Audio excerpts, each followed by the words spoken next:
আলহামদুলিল্লাহ, আল্লাহ পাকের কাছে লাখো লাখো শুক্রিয়া।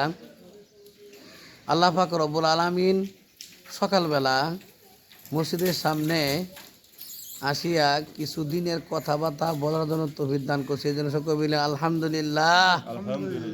আজকে হলো জুম্মার দিন। আজকে জুম্মার দিন, যদি আসরের নামাজের পরে একটা দোয়া আছে, দুরূদ শরীফ, আল্লাহুম্মা সাল্লি আলা মুহাম্মাদিন নাবিয়্যিল উম্মিয়্যি ওয়া আলা আলিহি ওয়া সাল্লিমু তাসলিমা।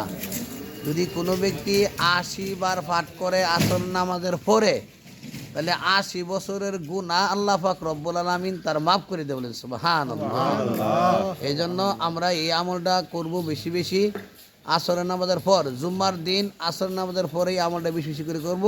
আল্লাহ পাক রব্বুল আলামিন আমাদেরকে বেশি বেশি আমল করার জন্য তৌফিক দান করুক। আমিন। আসসালামু আলাইকুম ওয়া রাহমাতুল্লাহি ওয়া বারাকাতুহু। ওয়ালাইকুম আসসালাম ওয়া রাহমাতুল্লাহি ওয়া বারাকাতুহু।